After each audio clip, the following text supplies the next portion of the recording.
Hello everyone, জ্ঞানের চাবিকাঠির আরেকটি এপিসোডে সকলকে স্বাগত। গিফট পেতে আমাদের সবারই ভালো লাগে। আমরা মানুষরা বিভিন্ন অনুষ্ঠানে একে অপরকে গিফট আদান প্রদান করি, সেটা তো সকলেরই জানা। কিন্তু আমাদের প্রাণী জগতেও যে এরকম গিফট আদান প্রদান হয়, সেটা কি আপনাদের জানা আছে? প্রাণীদের এরকমই উপহার দেওয়ার গল্পই বলবো আজকে আমাদের এই পর্বে।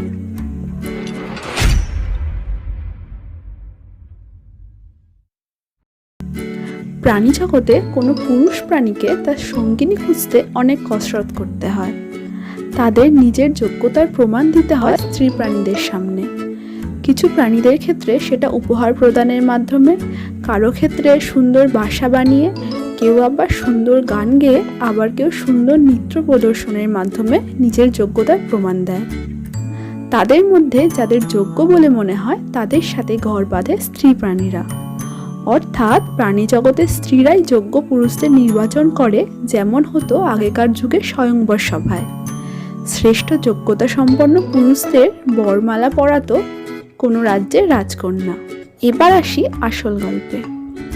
সাউথ আমেরিকায় প্যারাট্রিকালিয়া ওরনাটা এবং ইউরোপে পিসাউরা মিরাবিলিস নামে দুটি প্রজাতির মাকড়সা পাওয়া যায়।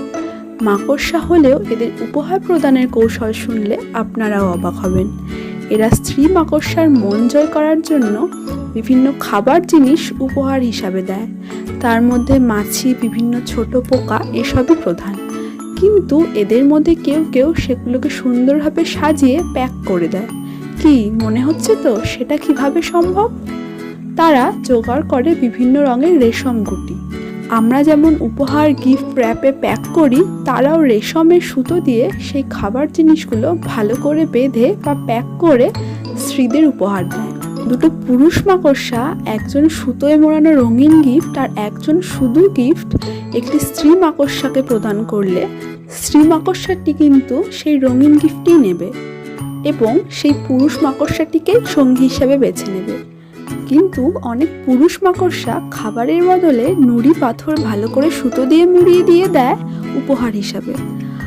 আবার কেউ কেউ যেই মাছিটি স্ত্রী মাকড়সাকে দেওয়ার জন্য ধরেছিল, সেটাকেই লোভ সামলাতে না পেরে কিছুটা খেয়ে তারপর বাকি অংশটা প্যাক করে দিয়ে দেয় উপহার হিসেবে। তারপর আবার কি, স্ত্রী মাকড়সা সেই সব গিফট মোটেও পছন্দ করে না আর তাকে সঙ্গী হিসাবেও চয়ন করে না। কিছু স্ত্রী মাকড়সা এমন আছে যাদের সঙ্গী নির্বাচনের কোনো ইচ্ছেই নেই, চুপচাপ গিফট নিয়ে পালিয়ে যায় সেখান থেকে। এবার আসি এক ধরনের পাখির কথায়। ইউরেশিয়ান জে নামে এক ধরনের পাখি আছে যারা তাদের সঙ্গিনীকে খাবার জিনিসই উপহার দেয়, কিন্তু অনেক ভেবে চিনতে।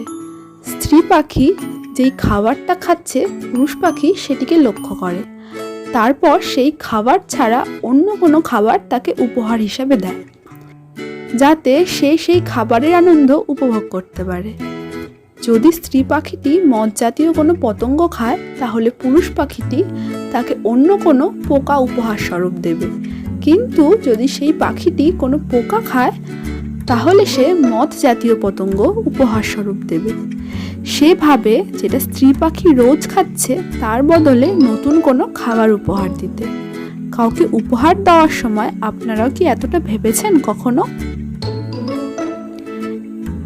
এবার যার নাম বলবো তার নাম আমরা সকলেই জানি, সে হলো মাছরাঙা।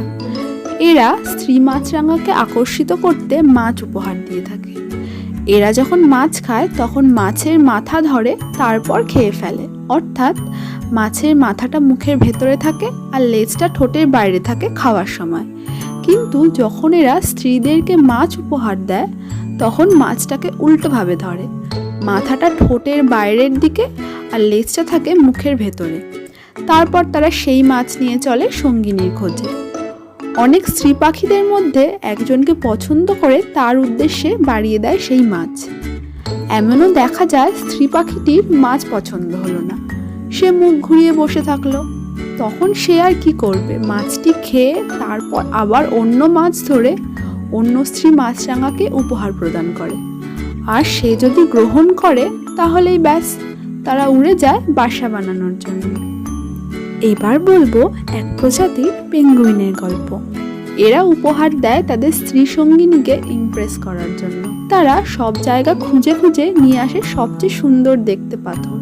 উপহার যদি প্রসন্ন চিত্তে গৃহীত হয় তাহলে সেই নুড়ি ভবিষ্যতে নীড়ের ভিত্তি হিসাবে কাজ করে। মজার বিষয় হলো যে এই সুন্দর পাথরের খোঁজে অনেক সময় একটি পুরুষ পেঙ্গুইন অন্য একটি পেঙ্গুইনের বাসা থেকে তা চুরি করে নিয়ে আসে। যার পাথর সবচেয়ে সুন্দর হবে তার সাথেই বাসা বাঁধবে স্ত্রী পেঙ্গুইন, আর যার পাথর সুন্দর হবে না সে আবার যাবে নতুন কোনো সুন্দর পাথরের সন্ধানে, কারণ সুন্দর পাথর ছাড়া সঙ্গী পাওয়া কোনো মতেই সম্ভব না। আপনারা কোনোদিনও কাউকে স্পঞ্জ উপহার দিয়েছেন? হ্যাঁ, একজন আছেন যিনি স্ত্রীদের স্পঞ্জ উপহার দিয়ে থাকেন। তিনি হলেন ডলফিন। স্পঞ্জ থাকে সমুদ্রের নিচে, আর সেটিকে সেখান থেকে ছিঁড়ে আনতে বেশ বল প্রয়োগ করতে হয়। আর স্পঞ্জকে ছিঁড়ে আনার সময় সেটি কিছু ক্ষতিকারক রাসায়নিক নির্গত করে তাদের দেহ থেকে। এই প্রসঙ্গে বলে রাখি, স্পঞ্জ কিন্তু একটি প্রাণী। তো সেই সব রাসায়নিক পদার্থ থেকে নিজেদের রক্ষা করে আর বেশ বল প্রয়োগ করে স্পঞ্জ এনে স্ত্রীদেরকে উপহার দিয়ে ডলফিনরা নিজের যোগ্যতা প্রদর্শন করে। সেটিকে সে তার মাথা দিয়ে ওপরে ছুঁড়ে আবার কখনো টুপি হিসাবে পরে স্ত্রী ডলফিনদের সামনে সেটিকে উপহার হিসাবে প্রদান করে। এই উপহার দিয়ে পুরুষ ডলফিনরা তো নিজেদের ভীষণ শক্তিশালী ও ক্ষমতা সম্পন্ন ভাবে, কিন্তু স্ত্রী ডলফিনরা আদৌ ইমপ্রেস হয় কিনা তা নিয়ে বিজ্ঞানীদের সন্দেহ আছে। আজকে আমাদের এপিসোড কেমন লাগলো অবশ্যই জানাবেন, আর আপনারা আপনাদের বন্ধু বান্ধবী ও প্রিয়জনদের কি কি উপহার দিয়ে থাকেন তা জানাতে ভুলবেন না কিন্তু।